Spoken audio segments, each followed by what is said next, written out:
Hi everyone, I'm John C. Morley, the host of the JMOR Tech Talk Show and Inspirations for Your Life.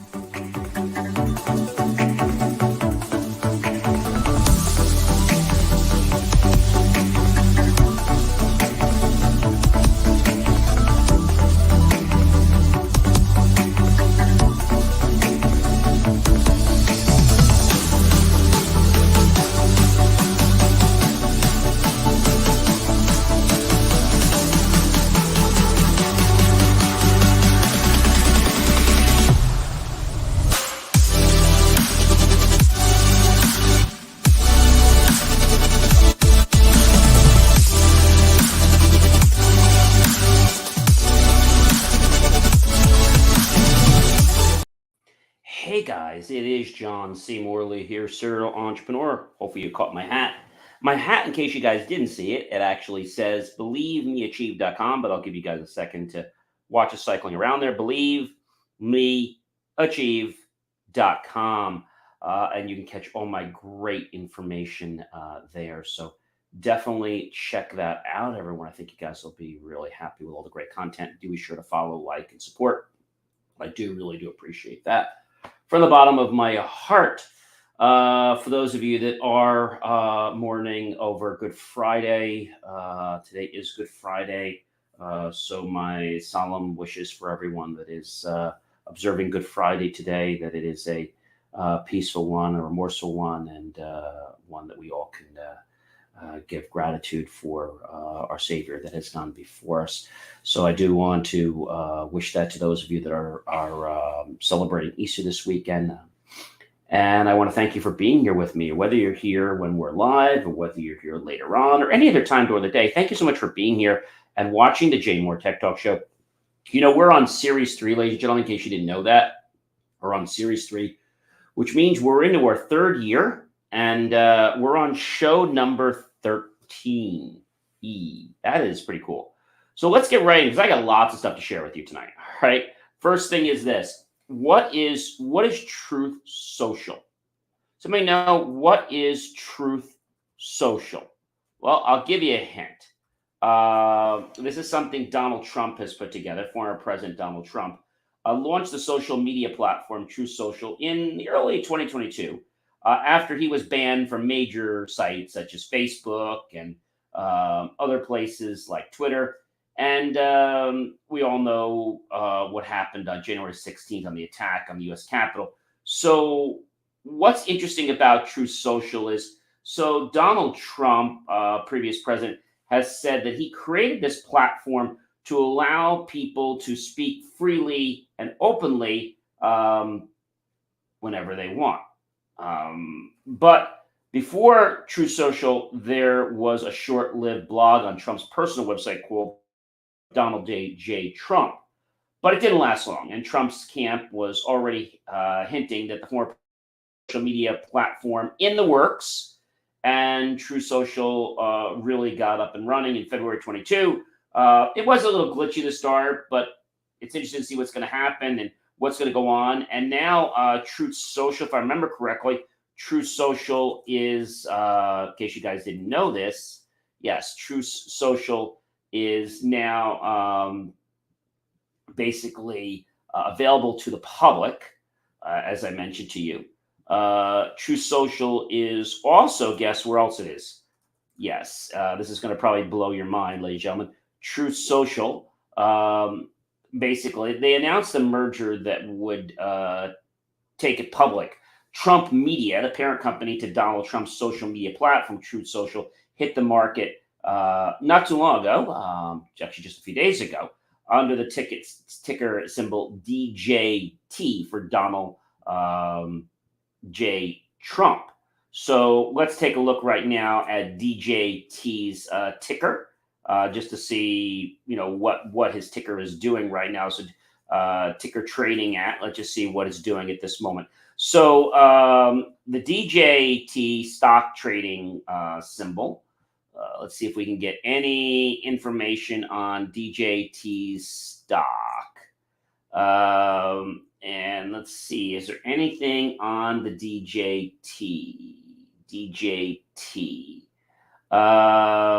Well, The stock is seeming to grow. But this thing, where is it going to go? And it's the social media platform and what they're doing. And now you can actually buy stock in the DJT. So interesting. You can sign up for a brokerage account on the public. You can add funds to your public account, choose how much you like to invest in DJT. So I think it's going to be interesting. But is it really going to live up to the name of why Trump's social is now a public company? So the stock surged about 56% at the open to $78, and trading was halted for some volatility reasons, and Trump media share stabilized around $70 roughly. But the question is, it has some people on the sidelines saying, should I invest? Should I not invest? It's going to be this kind of wait and see what's going to happen. And we'll have to see, what's going to go on. Is it really going to be a true platform that is going to do what he says it's going to do? Or is it just some other, let's say, approach to just get some more people interested in him so that he can win the next upcoming presidential election? I don't know. So True Social had 494,000 monthly active U.S. users on iOS and Android combined in the past February, according to similar web stats provided to CNN. And that's a small fraction of the 75 million on X, formerly known as Twitter, 142 million. So it has a long way to go, but I mean, their claim is they're going to allow you to speak and do whatever you want and that it's going to be allowed. We'll have to see what's going to go on, so it'll be interesting to see what goes on there. All right, in other news, the federal officials wanted to know about how airlines handle and share passenger information. This is a real cool one. So just out of the blue, a federal officer wanted to learn basically how airlines, let's say, store and maintain passenger data, okay? And the government wanted to know what was going on. This happened just about a week or so ago. And so the federal officer wanted to know how airlines handle and share passengers' personal information. Do they get compensated? Do they make money off of their data? Is it kept under wraps or privacy? But it'll be interesting to see what's going to go on, because the thing that's very interesting about this is there was a quote that was made by Secretary Pete Buttigieg, in the name of, if I'm saying that correctly, and the quote was, "Airline passengers should have confidence that their personal information is not being shared improperly with third parties or mishandled by employees." So again, I think it's an interesting, it was probably just some type of somebody who was disgruntled about what happened with the agency or with the airlines, and they decided they wanted to check and hopefully they find some dirt. Luckily, they didn't find anything. And a lot of people had asked the airlines, have they received complaints about employees or contractors mishandling personal information? And Southwest said it discloses in its privacy policy that, quote, "it shares certain customer information with select partners and third parties, but gives customers the ability to opt out of sharing." Delta, United, American, Alaska referred questions to Airlines for America statement. And Allegiant, which is not part of the trade group, said protecting customer data is a priority and it welcomes the government review. So I think, the question that I have to say, or the deduction I make, is that I think they're making mistakes sometimes. They're not perfect, but something had to happen to make this federal set of officials want to learn more. And you might be saying, "Gee, John, what's the big deal?" Well, the big deal is, if this data is, let's say, shared in a way that is not appropriate or against people's actions, well, that could have serious implications to their security. And I think everyone just has to understand what they do, what they aren't doing. And the other thing that's interesting is that the department said it sent letters to each of the airlines, Delta, United, American, Southwest, Alaska, JetBlue, Spirit, Frontier, Hawaiian, and Allegiant about their procedures for collecting and using passenger information, including monetization of passenger data, targeted advertising, and prevention of data breaches. And they claimed that there were no issues and no complaints. Now, I have a hard time believing that there were no complaints. So I don't know, maybe they just didn't want to say anything, but I think it's interesting that they at least decided to do something. I think that's a very interesting thing. And we're just going to have to keep an eye on it because, we all know that whether it's an airline, whether it's a publicly traded company, they sometimes look at the pie that they're getting money and they'll, let's say, overlook a few rules. I mean, that's not nice to say, but I have to tell you, I believe they will when it comes to money, especially if no one's watching. So another interesting thing is the nationwide tech hiccup for driver's license. What happened with this? Yes, there was a nationwide tech hiccup for driver's licenses. What exactly happened? Well, this happened right around the 21st, and it was a nationwide problem where they were not able to issue U.S. driver's licenses across the country or be able to produce any titles for cars. And the technology problem was supposedly brief. It happened on that Thursday, and it caused a big problem. The outage took place from 9:50 a.m. to 12:30 p.m., and they claim, quote unquote, it was due to a loss in cloud connectivity. And this was by the American Association of Motor Vehicle Administrators. And it prevented a number of motor vehicle agencies from issuing driver's licenses as well as titles, as I said. And this was a big problem. My question is, if you're going to be so reliant on technology to provide services, we need to have a backup. We need to have some way that the system can operate in the unlikelihood that the cloud goes down. There might be some functions that they can't perform, but they should be able to do certain things. They should be able to reissue driver's licenses. That shouldn't be a big deal. Maybe there might be an issue with providing a brand new one from scratch, but renewing, I think they should be able to handle renewing. That's definitely an issue. So every state uses the system now to verify a driver's eligibility for a license and for other critical functions. And this was according to the Illinois Secretary of State in the email of context that went back to them that, this is something they're using, but it went down, and they claimed that they were not able to verify any of the data, thus they could not proceed further. I don't know. I think that this is just poor planning on somebody's part, and they really didn't do what they had to do. Well, kudos to Tennessee, because Tennessee is the first state to protect musicians and other artists against AI fraud.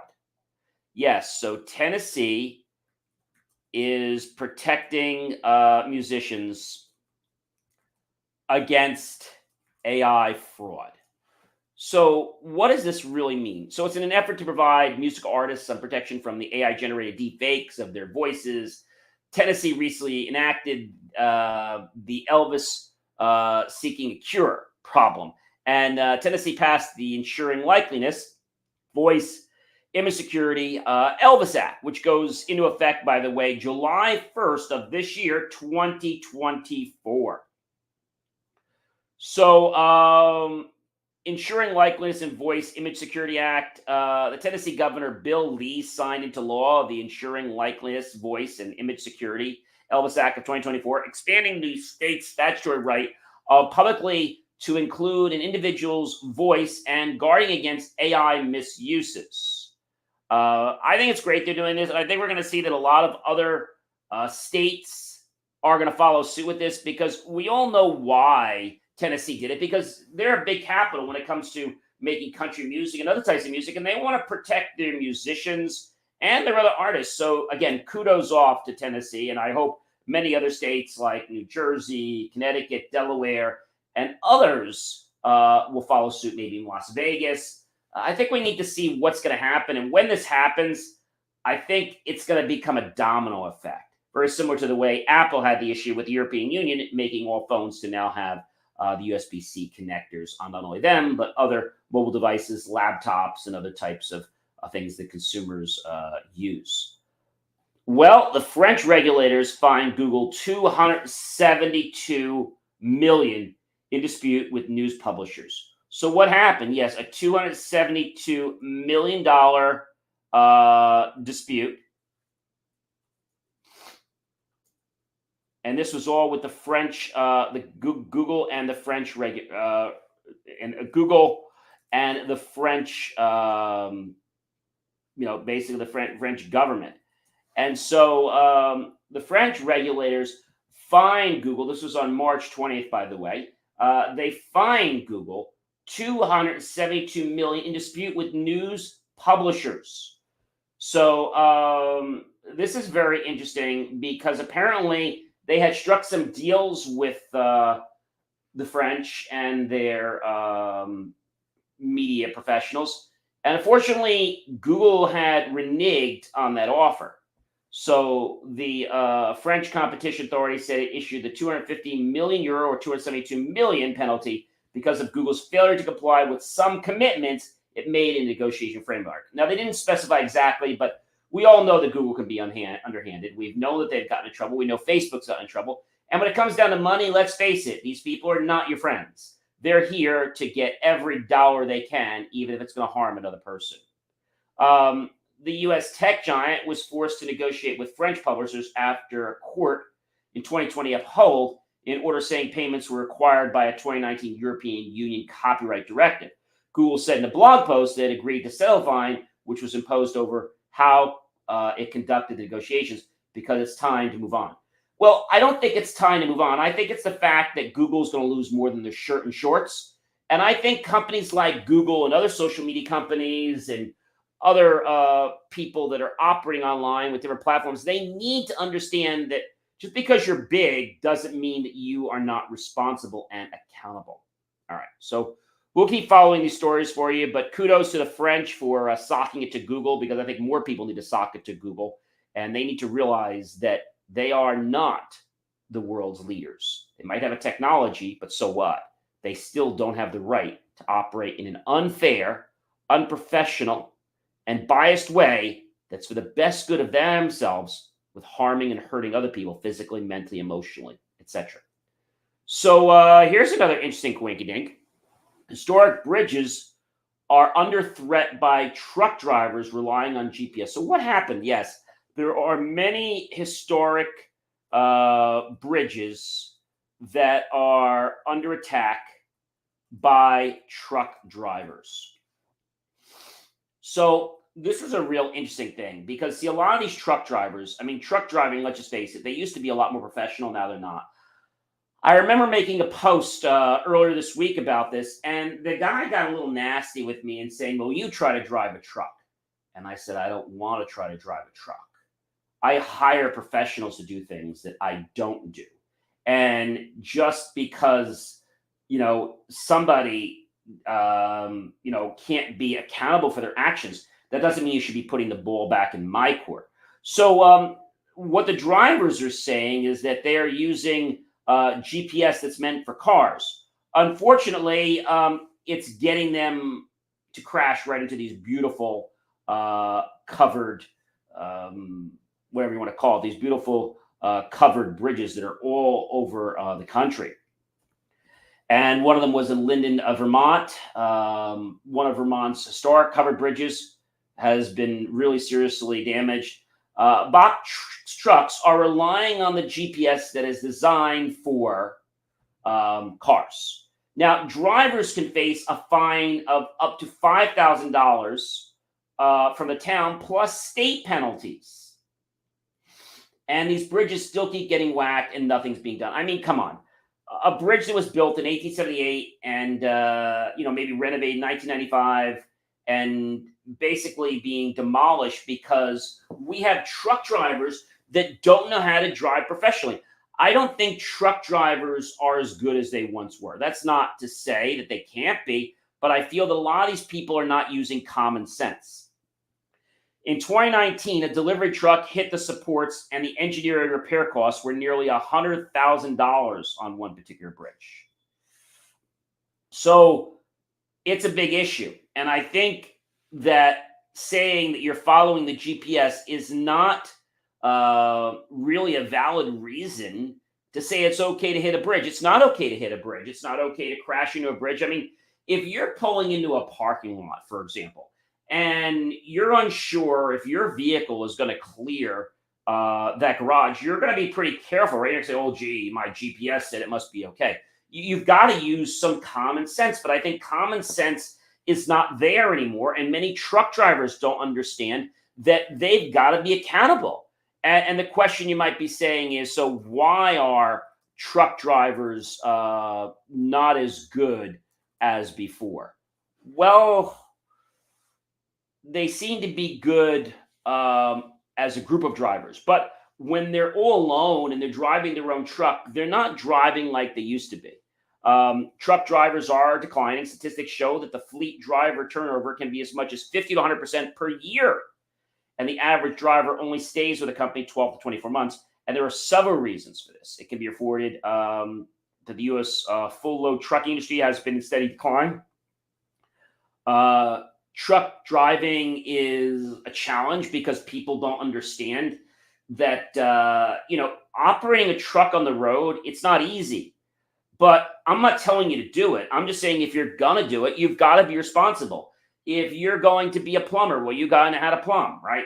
If you're going to be an electrician, you need to know how to do that. If you're going to do engineering, you need to know how to be an engineer. If you're going to be a carpenter, you need to have how to carpenter, frame a house, frame a building, right? You need to know how to do these things.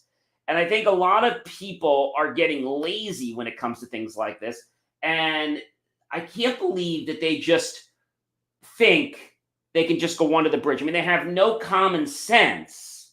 And they say, well, gee, the GPS just led me there. I mean, what were you doing? Going 100 miles an hour? I mean, can you not see that the covered bridge is actually a lot lower than your vehicle? I mean, come on. The other thing might be is maybe you're actually not getting enough sleep. That could be the other problem, too, when you're driving too much. Here's an interesting one. A pair was accused of stealing battery manufacturing secrets from Tesla and starting their own company. This is really cool. Yes, a pair of people stole Tesla battery manufacturing secrets. This is crazy, ladies and gentlemen. And this was just deduced not too long ago. I mean, when we think about the fact that two men, they're accused of starting a business in China using battery manufacturing technology that was stolen from Tesla and trying to sell the proprietary information. And the thing about it is that the two people, one was Klaus Piflobel, a 58 Canadian citizen who lives in Ningbo, China, was recently arrested on Long Island. And he thought he was going to meet with a businessman to negotiate a sale price for information. And the federal authorities said instead the businessmen were undercover federal agents. So there's another man named in the criminal complaint, Yilong Shao, a 47 also of Ningbo. He remains at large. They could not get him, and they are charged with conspiracy to transmit trade secrets, which carries up to 10 years in prison. Now, according to this and what their whole claim that makes it okay, which I don't think it is, they work for a company, a Canadian company, and then this company later on got bought by a U.S. company. They got bought by Tesla, and they already had known the secrets from them, but that didn't mean it was their right or that they had the ability legally to take these secrets. So that's a big problem. And here's a real interesting one, ladies and gentlemen. I think this is just unbelievably crazy. So there is a new law. In case you guys didn't know this, there is a new law in England, and it is called cyberflashing. Now, you might be saying, John, what the heck is cyberflashing? So, cyberflashing is an act of sending non-consensual intimate images to another person. And this is a type of harassment. It occurs via services such as airdrop, as well within the realms of other social media, dating apps, etc. And if you're sending these things and they are unwelcome, they are known as a cyber flash. So what are the cyber flash laws now in England? Well, Computer Misuse Act of 1990, the CMA 1990, is the main UK legislation relating to offenses or attacks against computer systems, such as hacking or denial of services. So a great big problem. So what was the first, I should say, the first arrest in England for cyber flashing? Well, this one's going to probably blow you out of the water. His name is Nicholas Hawkes. He's a 39-year-old person. He became the first in England to be jailed for cyber flashing. In fact, cyber flashing became a criminal offense in England with the passage of the Online Safety Act of January 31st. 2024. So a big issue. The courts, as I mentioned to you, did go ahead and put him in jail. And the thing is, this was the first person in England to be convicted of a cyber flashing offense, and he had been jailed for 66 weeks. That's a little over a year. So he was convicted under the Online Safety Act after cyber flashing became an offense in England and Wales on January 31st. Now, the 39-year-old from Basildon was already a convicted sex offender when he sent unsolicited images of his private parts to a 15-year-old girl and a woman on February 9th. The Crown Prosecution Service had descended this. And the Southend Crown Court heard on recently that Hawkes asked to use his father's phone to call probation. He went into another room when he sent the indecent photo via WhatsApp to a woman in her 60s. Minutes later, on the same device, he sent an explicit image to the child over iMessage, who was said to have been left overwhelmed and crying. Now, both victims took screenshots of the messages, and both people had reported them to the police the same day. In fact, the prosecutor said the offenses, quote unquote, fall as part of the established pattern of behavior of the defendant. And despite his previous offendings, Hawkes has reported not receiving any treatment, though he was offered 12 appointments with a psychiatrist. He never received them as the waiting list was too long, the court heard. And so Hawkes admitted during an earlier hearing at the Southend Magistrates Court to 2 counts of sending photographs or films of privates to cause alarm, distress, or humiliation. So cyber flashing can involve offenders sending people unsolicited sexual images on social media, dating apps, or via Bluetooth or AirDrop, etc. And victims of offense and other image-based abuses receive lifelong anonymity under the Sexual Offenses Act. Now, Hawkes was on the sex offender registry after being convicted last year of sexual activity with a child under 16 and exposure, for which he received a community order. Just recently, he pleaded guilty to breaching the order and breaching a suspended sentence for another offense. He was jailed for 66 weeks and handed a restraining order for the woman and the girl lasting 10 years and a sexual harm prevention order banning him from approaching women who he does not know on public highways and in parks for 15 years. So I think this is on the right step. They're doing the right things. But, the whole thing is, this is a problem. This is a serious problem. And I think we as citizens, whether it be parents, whether it be volunteers, whether it be business owners, doesn't matter. We have a responsibility to act in that manner. And if someone is acting in a sense that makes us feel uncomfortable, we have a right to tell them that that is inappropriate. If somebody goes as far as to cyber flashing, well, then you definitely should report that, because the person probably does have some type of an issue.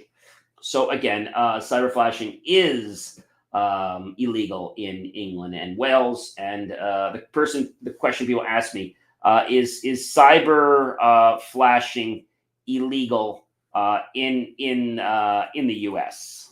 And the answer to that is only 2 states, Texas and California, who now have cyber flashing laws. So the Texas law passed in 2019 classifies cyber flashing as a Class C misdemeanor with fines of $500, and the state passed the legislation with the support of Bumble, a popular online dating app. So the question is, where do you draw the line? Is sending unsolicited pictures harassment in New York? A person is guilty of unsolicited disclosure of intimate images when with intent to harass, annoy, or alarm another person. He or she sends by electronic device an unsolicited intimate image to such other person. So we still have a long way to go when it comes to getting this to other states. But I think people are starting to realize that it's a problem. People ask me, is cyberflashing illegal in Maryland? Indecent exposure is punishable in Maryland by $1,000 fine and up to 3 years in prison. But that's a person who's flashed in real life. Images like those on sites and social media apps don't seem to have any effect to causing any type of reprimand or any type of, let's call it, order to stop that. So, there are other rules. Example, in New York, there is something called sexting, sexting.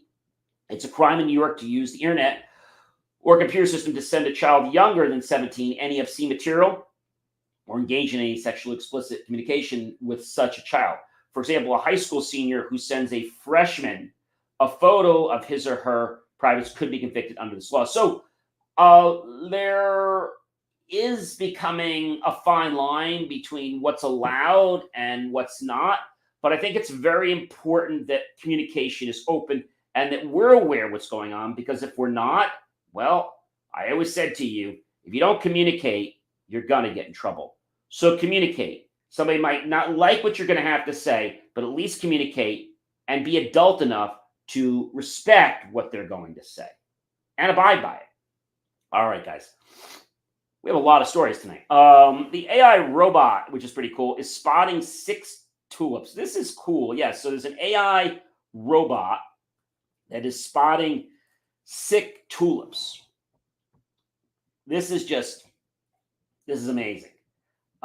They have this device that basically moves less than a half a mile an hour.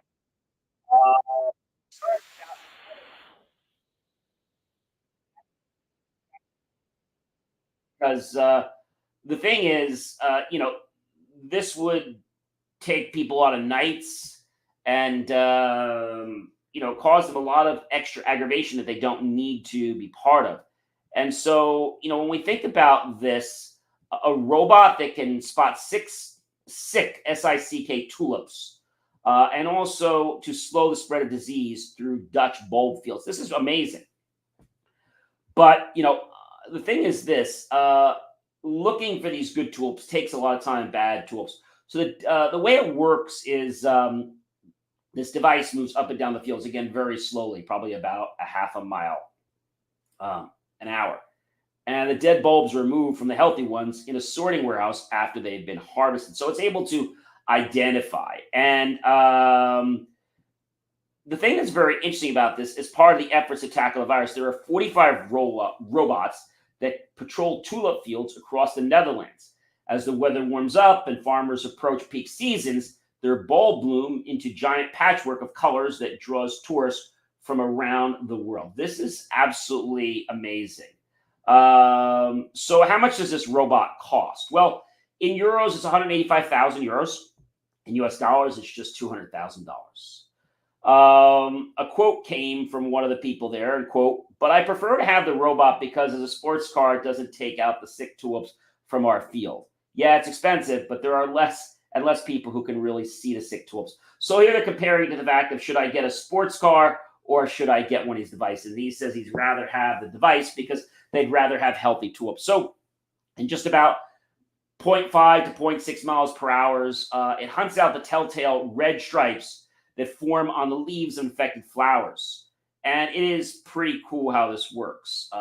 And so we're starting to use AI in a way, in a process that would take humans a long time, and it would be a very, let's say, monotonous task. So here's a great use of using technology to do a task over and over again to make sure that we get our outcome, the result we want. So the person here that put this together of H2L Robotics makes this robot. And he says, quote unquote, artificial intelligence helps them identify sick flowers and very precise GPS coordinates, allowing them to pinpoint the flowers that need to be destroyed. Quote unquote, the heart of the machine is the knowledge that we put into the AI model. The knowledge comes from tulip farmers, so we use the knowledge of the tulip farmers and we combine it into an AI model, close quote. So, pretty cool, right? Theo Vandervoort, who gave his name to the robot at Wham Penning's farm and who retired at 52 years hunting for six flowers, is impressed. He quotes, "It's fantastic. It sees just as much as I see." But we all know that doing a task like this for hours and hours on end would be a big problem. So the fact that we have a machine that's able to do it and not get tired and log the data, I mean, I think this is really, really cool. Washington State is going to start using drones to restore areas affected by graffiti. So what's this all about? Yes, so Washington State will now use drones to restore graffiti. But how is this actually going to work? Well, that's a great question. So they are soon contemplating employing aerial drone technology to deal with the growing graffiti problem on highway infrastructures. And lawmakers are hoping this session passes a bill to set aside $1 million for a Department of Transportation pilot program focused on finding new ways to erase spray paint from road signs, walls, and bridges. This is amazing. The question is it going to work? And drone technology is already being used in Washington State to help fight wildfires and aid police, but now it's going to do even more than that. It's just really amazing. In one issue, it had spent $1.4 million over a 2-year span on graffiti removal and expected to spend more in the future. It cited one specific example of graffiti removal on overhead highway signs that cost the state between $40,000 and $50,000. The bill asks to focus on graffiti around Interstate 5 from Tacoma to Seattle and in North Spokane corridor. The bill also includes use of cameras to deter and identify perpetrators. The explosion of graffiti, quote unquote, in our state has become a serious concern that demands an immediate and comprehensive response. We cannot continue allowing actions of a few to shape the narrative of our communities. Quote unquote, spray drones are more commonly used in agriculture settings to spray pesticides. Some have used drones to actually make graffiti rather than eliminate it. So I think there's an issue that drones could also cause graffiti. Of course, they could track it down to who's the control and all this stuff, but there are some pros and cons with all this, right? And here's another interesting one, ladies and gentlemen. Brinc has launched a unified LiveOps software for public safety drones. So tell me a little about this, John. What is this new LiveOps software for drones? So their whole idea is to create this public safety hub for managing drones, fleets, live streaming, real-time maps, communication, and of course, evidence storage. So this can be very helpful when it comes time for things like crimes and other types of situations. But the thing about it is that they're not only providing the solution like the software, they're providing the hardware, including the upgrades as well. And they're hoping to train a lot of local law enforcement on the technology and to give them something so that they'll be able to spend more time on other tasks and less time trying to track down how people are operating in the city by using drones and being able to manage them from just being at their desk. So we all know what happened with McDonald's, don't we? Well, what did Gregg's IT do that caused McDonald's to go down? I think this is the multi-billion-dollar question. What did Gregg's IT do to crash McDonald's? That's really the question I want to ask. And I think a lot of people out there are surprised that I figured this out because, see, the thing is, you can't hide for long. And the fact that, McDonald's went down, and now that we know that it was Gregg's IT, yes, Gregg's IT messed up. They messed up with McDonald's. And I just feel that it's a lot more than we believe. The Pay It watchdog examining the tech outages that caused chaos over numerous high-profile retail outlets Gregg's became the fourth major firm to suffer IT issues, following problems at McDonald's, Tesco, and Sainsbury's. So the thing is, they're claiming that they were suffering the issues and they just passed them on to their clients. So my problem with this is, okay, so you're supposed to be in the IT industry. You have to remember that you got to protect yourself and you also got to isolate things. So their data is not with your data. You got to make sure everything is done right. And I'll tell you something, I'm not very pleased with this company, Gregg's IT company. I think the biggest issue with them is they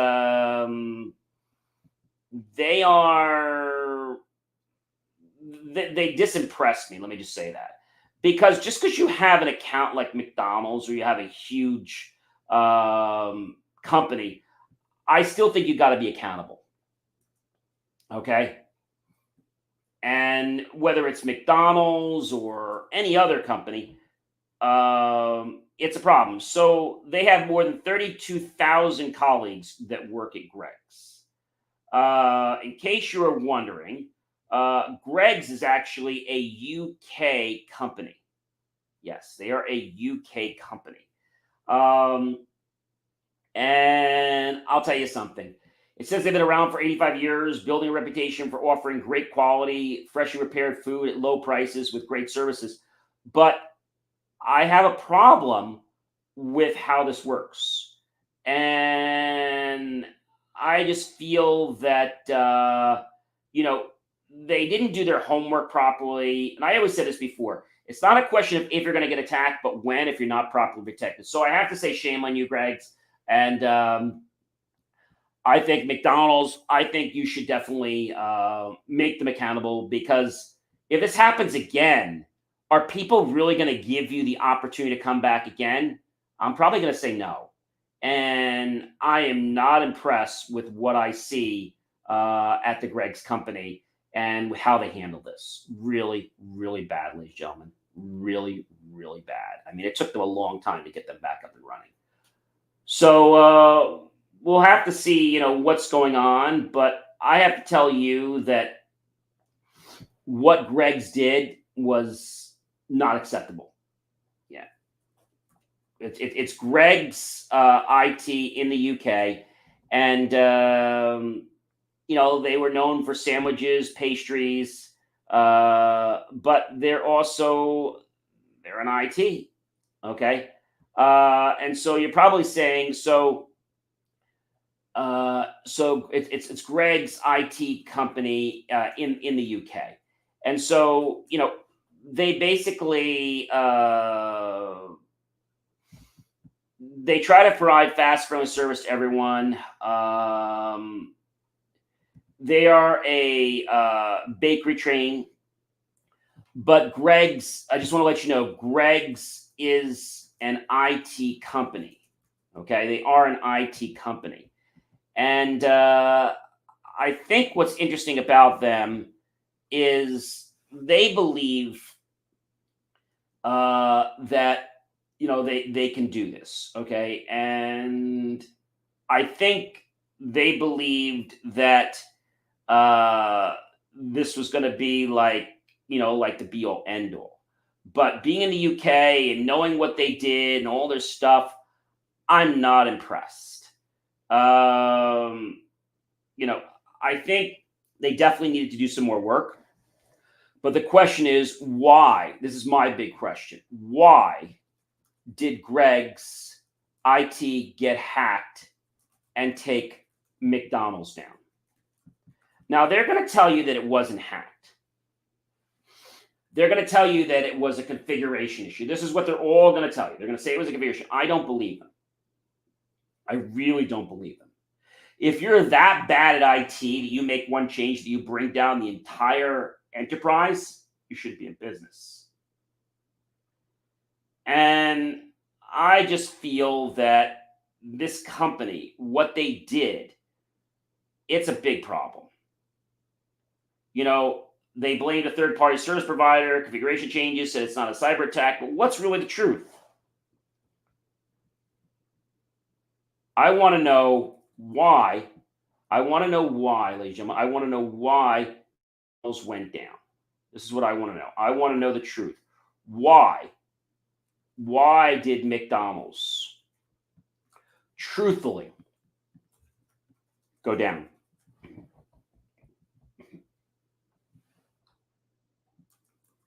Why?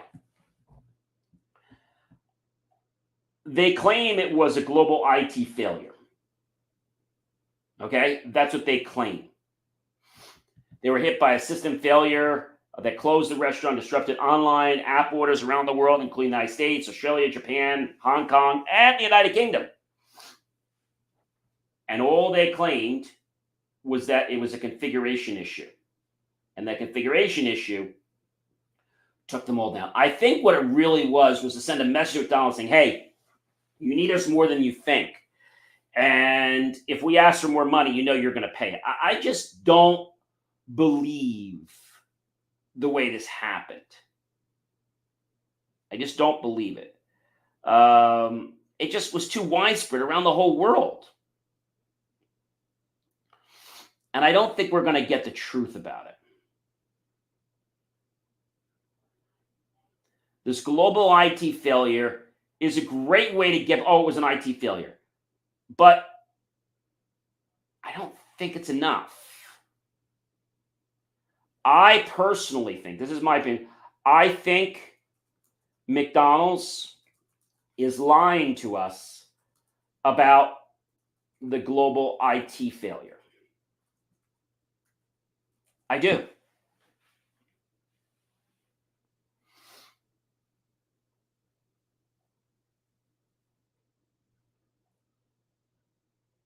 And although they apologize for being down, I don't know. They said it was caused by a third-party technology provider and was not a cybersecurity issue. But it was down from 12 a.m. and not back up till 12 hours later, 12 p.m., lunchtime. And they say reliability and stability of our technology are a priority. And I know how frustrating it could be when there are outages, close quote. I think they're very good at propaganda. I think they're very good at making us believe something. I personally don't go to McDonald's. I haven't done fast food in years. And I think I go there once a year for the free French fries or whatever. But I wanted to give you guys the truth because I don't think McDonald's went down for the reason. I think somebody purposely made McDonald's go down. And I think it was in that Gregg's IT company. I think it was somebody in there that intentionally wanted McDonald's to fail. I'm sorry. I don't have a lot of faith in this company. I mean, they didn't just take down one store, two stores. They took down an entire enterprise. And they took 12 hours to get it resolved. Configuration changes don't take 12 hours. If they're that incompetent, guys, they shouldn't be supporting a national publicly traded fast food company. That's my opinion.